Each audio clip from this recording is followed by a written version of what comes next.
Hello, ladies and gentlemen. My name is Kurt, and welcome back to Farlands or Bust. That took a while. That took a while indeed, and then we heard a woof. But I know Wolfie's woof compared to the woof of what is probably a untamed wolf somewhere out there. But yes, we are back in Farlands or Bust, and indeed it was. Indeed it was. Oh, look at this. How did I not notice this before? We appear to have made our hidey hole under what appears to be a pre-made, exactly right on the marker too, right on a pre-made monument here. That's pretty crazy. I feel like there deserves to be some sort of something amazing here. Perhaps the pink wool, or do we just keep collecting it? Is that going to be our thing this season? Is collecting the pink wool? Maybe we place a wooden doorway there. But yeah, that's pretty cool. Anyway, welcome to episode 529 of Farlands or Bust on a Sunday, November 15th, 2015. Sunday, Kurt. Why doth you release episode on Sunday, you may be asking? Because I'm a little bit out of schedule. I'm a little bit off schedule here, thanks to Mindcrack Marathon, but also my cold. I got an episode up on Friday, recorded on Thursday, so I figured now today is Saturday. Perhaps I should record and upload one on Sunday, and then we'll get back on the normal standard, that's cool, standard Tuesday, Thursday, Saturday schedule next week.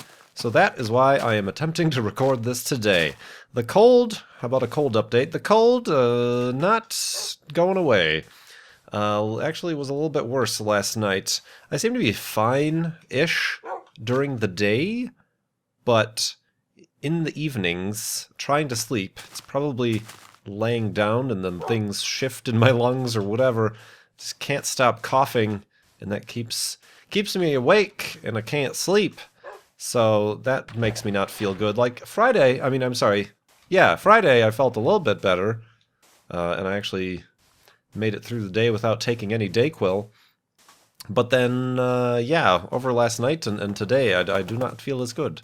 So still slowly nursing myself back to health, and I do appreciate your patience. Certainly I hope you are entertained by the nasally Kurt J. Mac voice. I also recorded some Eidolon episodes yesterday, and those certainly take on a different tone when I start reading off the post-apocalyptic poetry with nasalage going on. So a little bit of a different stuff here, but I feel like getting back into Farlands or Bust and continuing to record and continuing to raise money for Child's Play charity at farlandsorbust.com up to $9,326 even, as of today, as I'm recording this, Saturday, over at farlandsorbust.com. Like I said, helping childsplaycharity.org. I do appreciate the continued donations. Almost, we're reaching up towards those five digits, five numbers. 10,000. We're almost at $10,000 is what I'm trying to say in a less than smooth way that I was trying to say it there, but yeah, almost there. So we're trying to raise $60,000 in season 6 here of Farlands or Bust. So indeed, I've also been informed that I accidentally made 3 boats, but only 1 bed. I saw that in the comments of the last video, so we'll have to make sure to make another bed so we can sleep another night here. We'll figure it out. We will figure it out indeed. Of course, like I said, I'm recording this on Saturday the 15th. It would be impossible to acknowledge or mention, of course, the terrible things that happened in France, Paris, yesterday, Friday the 14th. And but I don't know that I can say much about them. I've got to say there's. And it's okay to. I feel there's a need to say that it's okay to not want to stay up to the minute news, seeing the details or videos or images. It's okay. Certainly, I am one of these people who can't quite handle, maybe not handle, but just can't. I don't know, process or whatever. It just is a bit overwhelming. So I kind of stepped a little bit away, and that's okay. That's okay. I mean, specifically if you're not directly involved either, it's not ignoring the stuff that's going on. It's not about not caring. It's just a personal mental health, you know, self-care sort of situation that you have to take care of. So I'm going to go ahead and say that that's kind of the approach I took. So I can't say much about it simply because I'm not an expert on it. Or the situations around it, but I do acknowledge it, and it's hard to ignore it. And certainly the only thing I can say is that we've got to figure something out, don't we? Just as like a whole planet, and not speaking about groups or specific people or this or that or sides or anything like that, but just as people, we need to figure a better way out. And it's feeling a little, you know, it's hard not to feel a little bit helpless as somebody of my stature, or possibly, you know, the similar stature of those who view this video. And I'm speaking like as far as like our effect on the world and ability to make change individually.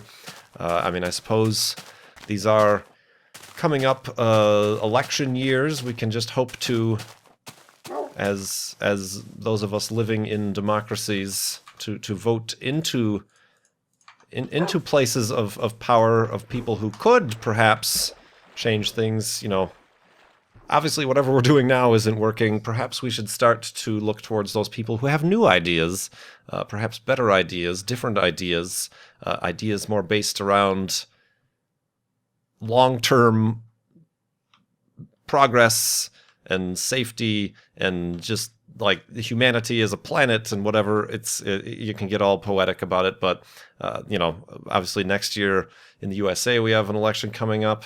It seems like, and again, I don't know everything about Canadian politics, but it seems like the recent election in Canada has kind of taken at least a step in that direction from my outsiders and not educated about it at all point of view from what I see. So hopefully we can just keep doing that, because we just need to figure something out, don't we? But anyway, that's what I just had to say about that. It's frustrating, and I don't know. I can't speak from a position of much knowledge about the hour-to-hour situation on the ground there, nor the greater problems that have caused such things. So I'm going to bow out of specific comments there, but we're doing what we can here in our little corner of the world, in our little 12,000 kilometer trek to the far lands here in Farlands or Bust, and we will continue to do so, indeed. Oh, and we'll continue to try to get over this cold so we can get back on a bunch of other stuff that we're looking forward to doing here on the channel. I suppose if you haven't noticed, over the Mindcrack Marathon weekend, we did start, and it's continuing on, a new UHC series, but not with the Mindcrack. I was invited by new friend Inasia to join the Timeshot UHC. They had like a guest edition, so I joined her, and we're doing very well in that UHC, if that's a series you want to check out, if perhaps you missed it. It's happening every other day at like... What is it? It's like, what is it, 10 a.m.? No, 2 p.m. 2 p.m. Eastern, I think, is the time that goes up. So that was some fun I had. That was a lot of fun I had, and it seems like a lot of people in the comments feel like it's a good commentary duo there. We are also competitively up against our Clunch City Dream Crusher Rocket League teammates.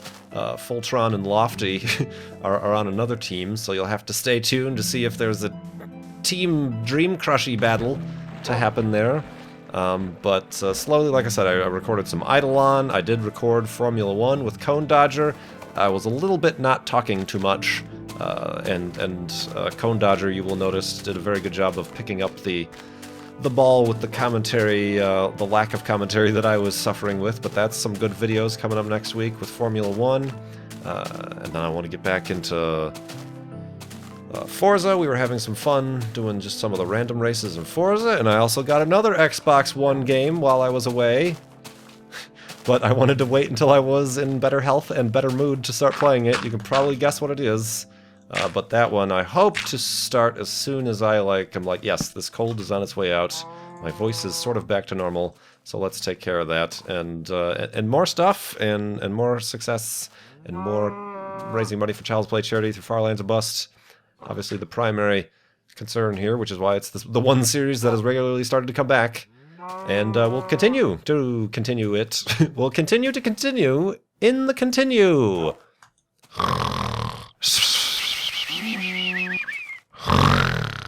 And a continuous. Continuous indeed. Whew. Still got the good snoring noises going on, that's for sure.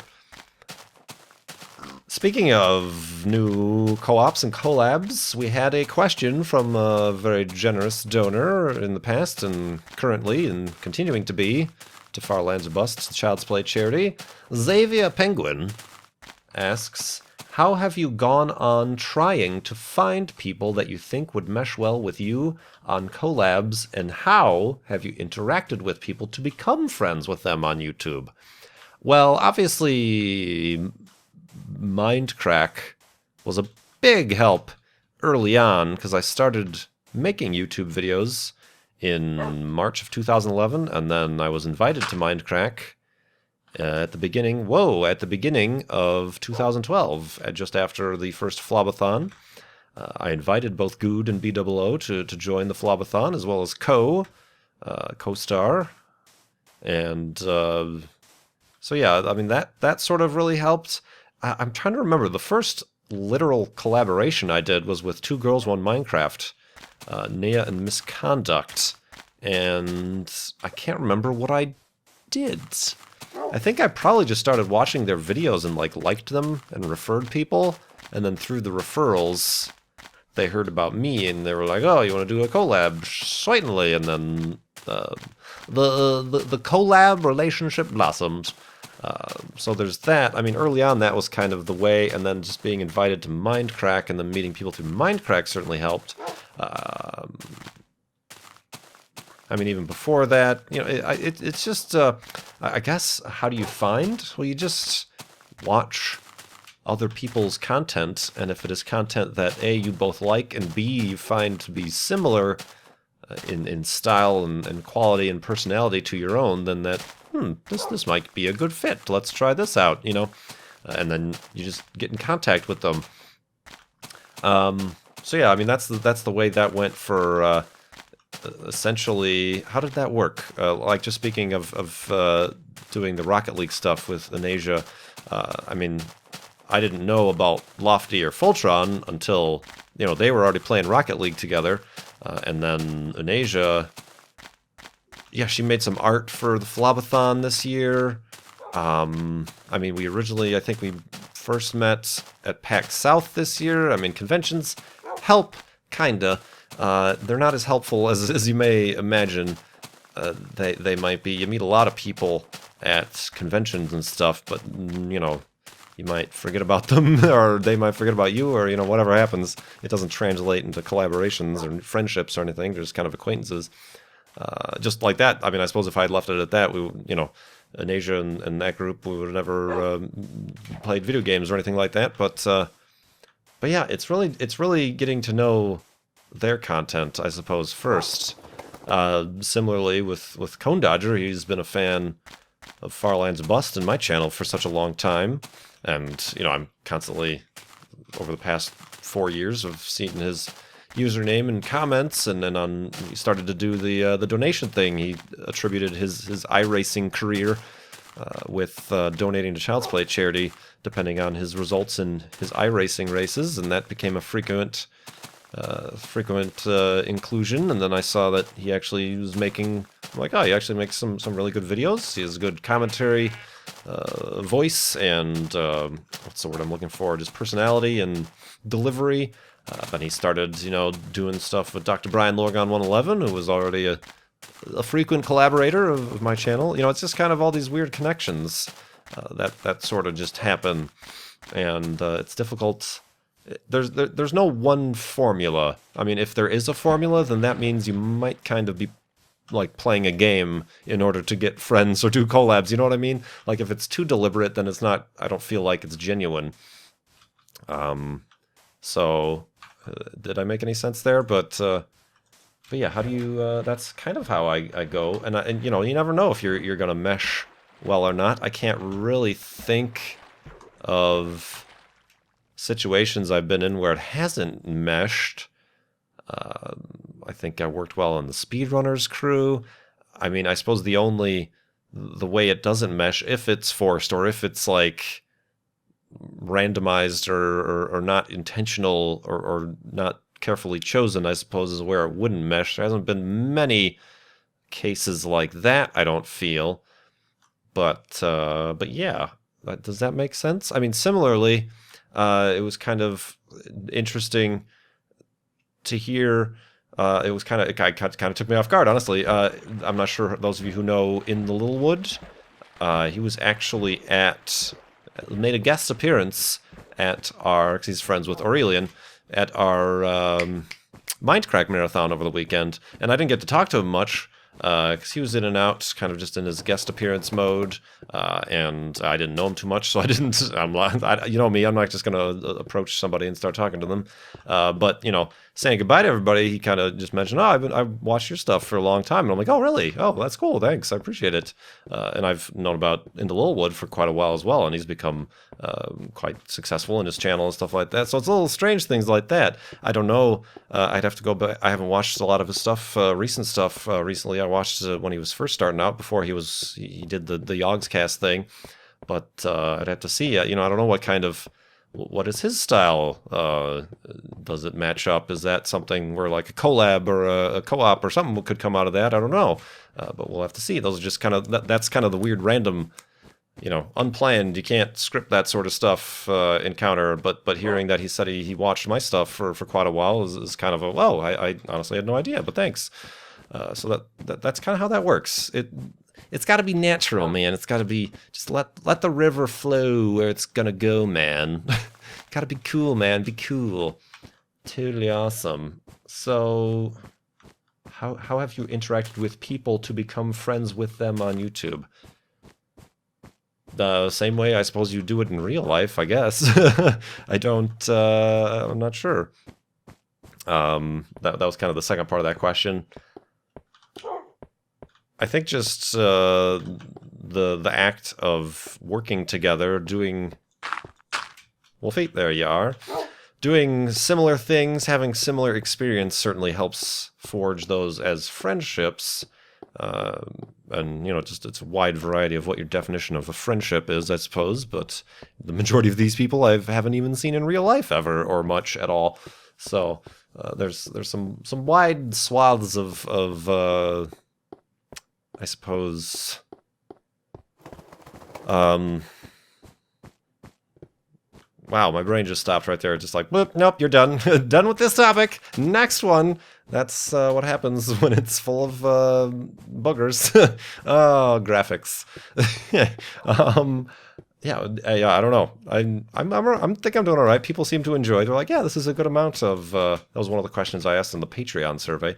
Is like, how much collab stuff do you like versus the one-on stuff with Kurt J. Mac on the channel, and with what I've been doing lately. People are like, yeah, you're reaching a nice equilibrium here. I've kind of lost a little bit of that steam thanks to the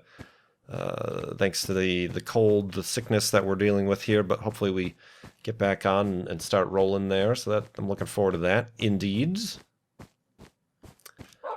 Woof! Speaking of a name that I've seen a lot lately, Alexa Way, who on Twitter has sent me some very awesome fan art frequently, and surprisingly enough, if you know, the most unexpected game to create fan art, Dirt Rally fan art.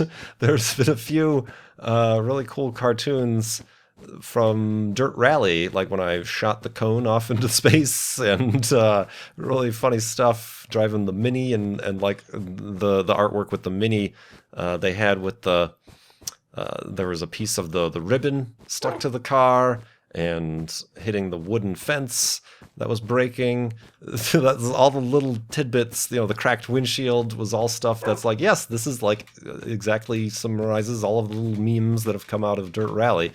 But yeah, Alexa Way has given a donation to Child's Play charity for Far Lands of Bust and asks, what indie games are you interested in coming out? And congratulations on winning the UHC. That was really unexpected. It was really unexpected. I fully expected to lose to Jay Sano there. I was a little bit out of steam there at the end. I thought there was some lag to be dealing with, and it's kind of cool also that in the second UHC, spoiler alert, that Jay Sano ended up winning that one with his teammate Aurelian, both together too. That's kind of a rare thing to have a two-person team survive together a UHC, the final battles and whatever. So that was kind of a cool roundabout thing that happened. But oh, we need to make this other bed. Actually, is what we need to do. But what was the question?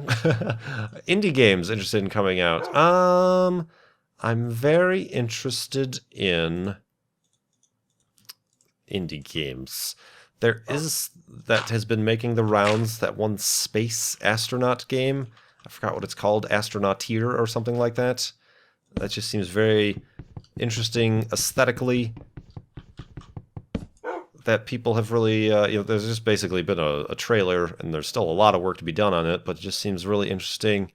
There's like crafting and sculpting of the landscape. It seems really interesting to me. Let's go to sleep, and I will continue thinking about this in the morning.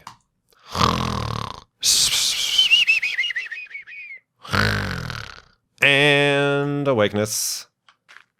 So yeah, I think that's called Astronauteer. What else? There is a game, and here we go. This is kind of a broader spectrum. I'm a little bit hesitant nowadays to jumping on early access too soon with these games, because I feel like I don't want to say I ruined it, but I feel kind of bad about the fact that I'm not playing Kerbal Space Program in its current state. Not because so many people keep asking about it, blah, blah, blah, blah, blah, but, I'm not playing it because I feel like I've already played it and beat it multiple times, even though I know there's no real storyline there. Because I have been playing it for the longest time, pretty much when it started to come out. And from that, I've already I'm like, I've seen enough of this game. I'm done. Even though they've added new things, yes, I know, but it's still the game. Or perhaps the game has changed so much that it's not the game that I originally fell in love with, as far as Kerbal Space Program is concerned. So I'm just a little bit weary. Like, similarly, even like a game like, what's it called? The one with where you make the battle implements, the Besiege. Yeah, Besiege is just like 5 or 6 or 7 or whatever simple levels right now. And there's a lot more I could be doing with it, and I kind of tried to at some point. I tried to play it again in a live stream, just, let's make something crazy here. But it wasn't, I'm like hesitant to get too in-depth with it, because I know the game is going to be further developed, and there's going to be more levels and more stuff, and things are going to become more refined and perhaps easier to use. I'm like, you know what? I think I'll stop playing this. I think I'll uninstall it, and maybe let's revisit it when it's fully released or something like that. Similarly, there's a lot of talk around right now Space Engineers. They just introduced a new update that includes planets, entire planets you can land on and do your space engineering stuff. But then people are saying, well, still the problems still exist that existed back when it was, just outside of asteroids. I've watched people play Space Engineers. It seems interesting. People have asked me to play Space Engineers, but I'm like, maybe I should wait for more of a game to be present there before I jump on that bandwagon. Certainly, I'm sharing these sheep. Certainly, it's not the best decision YouTube channel-wise, because I tend to get the most views and recognition and, I suppose, eyes on your channel when you are featuring games that other people haven't played, that are brand new, just released, early access, exclusive access, and whatnot. But in the long term, speaking of long-term stuff, in the long term, I feel like it might harm my own personal like takes on games, if that makes any sense. Just like I'm also kind of burned out is the wrong word, but I'm not as into the newest additions and snapshots and things with Minecraft because I've been playing it since alpha, whatever I got it in at the end of 2010. A little bit different in that regard, just because of the way the game works, I guess. I don't know why Minecraft feels a little bit different. Minecraft was kind of, I know not the first, but one of the first, at least indie games, to have really made a name for itself in and with the early access platform, you know. I thought that was kind of a new thing to me anyway, to have, oh, this game isn't finished yet, but this person not just saying, oh, if you buy it now for this lower price, you'll get all the future updates and not have to pay the higher prices as the price increases to the eventual full price of the full release game. I'm sure there have been other games or whatever that have been released on such a platform, but Minecraft, to me anyway, was the first that I heard of that. So I think, obviously, and then from then, you saw the huge ballooning of the early access to the point where it's an entire category and on Steam and whatever. So I'm a little bit weary, honestly, of the early access thing. But indie games, yeah, I'm looking forward to that Astronaut tier. Somebody, I forgot what his name was already, but I just recently followed somebody who's working on this like top-down, almost like Micro Mini Machines racing game, like battle cars. And I was just listening the other day, he was trying to figure out, what should I name this? And he like just kept throwing out weird, dumb names that don't work. Like that, you know, that person, I'm like, oh, I will follow this person on Twitter to keep track of when this game is going to come out. I kind of want to be like, hey, I do stuff on YouTube. You want to keep me in mind when you release the first build? But then again, I'm like, or do I want to wait until this is a full game? You know, there's that. There's, are we still considering No Man's Sky to be an indie game? Because it's got some pretty big, what's the word I'm looking for? Just really big muscle behind it now that it's on the consoles and appearing on the Late Show with Colbert, and so yeah, cautiously interested in that one, I guess. So yeah, I'm not sure. The types of games I often end up playing are the ones that I hear about and be like, I'm going to play this tomorrow. So it's not really something that I put in my calendar like, oh, a year from now, I'm going to play this game or whatever. But yeah, I like it at indie games. Ooh, my voice. Yeah, does it not sound worse? It sounds worse. I'm actually starting to feel a little bit dry. And this was something, I think it was away from the camera. I think it was away from the camera during practice, Formula 1 practice with Cone Dodger. I was like, the thing I noticed, I was getting sick. I was obviously getting sick in Seattle. Sickless in Seattle. Or not Seattle, I don't even remember where I was. San Francisco? And okay, yes, I felt the sickness, it felt bad, whatever. But I didn't notice until I got off the plane and then walked out the doors here at Phoenix.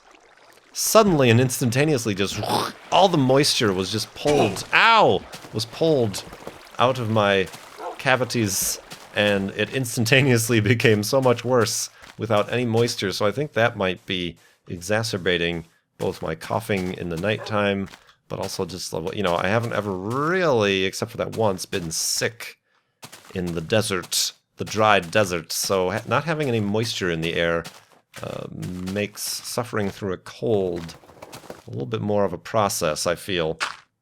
I've also noticed, it actually has been, not today, but a couple days ago was the, hey, get out of my way. Your leaves? Make like a leave and leave. The 1 year anniversary that I moved here. I actually, when I was moving, I posted a picture to Twitter of myself at an airport. I literally got on a plane, and it was a one-way ticket. That was the one and only time I've ever had a one-way ticket moving from Chicago to Phoenix here. So it's been 1 year since I moved out here, which is just kind of a neat thing, a milestone to consider, I suppose. But it also, just recently, this is now the first time I'm actually starting to then now relive the seasons, the climate that I've already lived through once. There's like a smell in the air when it's so dry, but it's also kind of cool out. It gets pretty cool at night, down to the 40s, maybe low 50s. And there's a nice crispness in the air until you walk out into the sun, and then there's a nice heat from the sun. It's staying just below 80 degrees Fahrenheit here during the day. There's this smell in the air, and I think it's just due to the arid dryness. It smells like a lot, if I can say so, if I can make an analogy, a lot of, people ask astronauts what the smell of space is, specifically when they go out on a spacewalk and then come back in through the airlock and they take their helmets off and they can actually technically, quote unquote, smell what the vacuum of space smelled like. And they always say it smells like a metallic, like a burning metallic smell. That's probably due to the equipment, the air tanks, everything on the space station or whatever is all like aluminum and metals and alloys and whatever. But I feel like that's a similar smell going outside here in Phoenix in the dryness. It also kind of continues through the winter, just like an arid dryness. It might be the dust in the air, the oxidized dust, the red dust in the air, or something. The farm, I don't know what it is specifically, but it smells like just a metal, like a metallic smell. It's not a very friendly smell. It's not like in summer you can smell flowers and trees and grass and all that crap. But it's more of just like a metallic emptiness, nothingness, which is not too inviting. But you quickly forget about it when you realize it's November and it's 80 degrees outside. So yeah, that's just something that struck me here now that I mentioned that it's been 1 year since I've lived here. But yeah, I didn't get too many questions here today, but I feel like I've been talking a lot. At least my throat's telling me I've been talking a lot. So we're going to just chop down this tree for some extra wood. I'll try to remember to make 3 beds tonight, and I do appreciate you tuning in for this special Sunday episode of Firelands or Busts. Let's just do it right here, why don't we? Boop. If he's having a good time. Whoops. Alright, I guess I'm digging down. Why not? Woof to you too, Wolfie. Woof to you too. Let's make the full-size hidey hole here. Have a seat. No, nope. Alright. I'm not the one who took forever to woof at the start of the episode. No. This can't be happening. There you go. Just stay right there. Good job. And what was I saying? I've forgotten what I was saying. I should take some time to feel better. Hopefully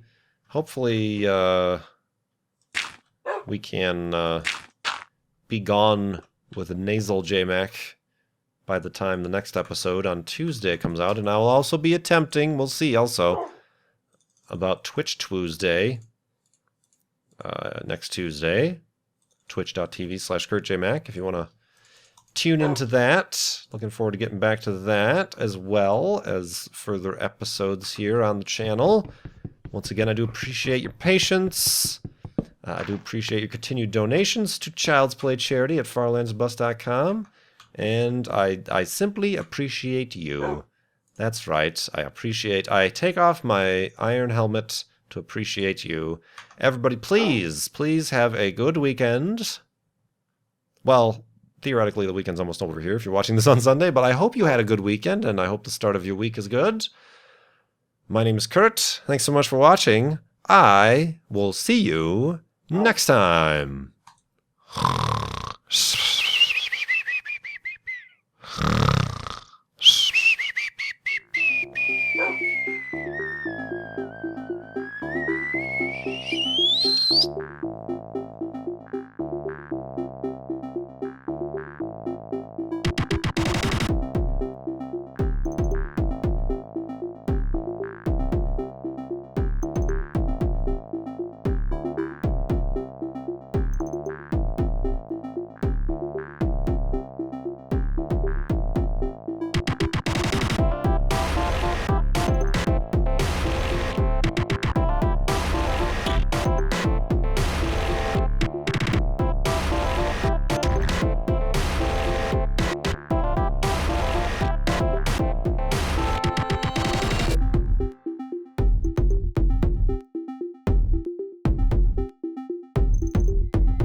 Nope, you're done.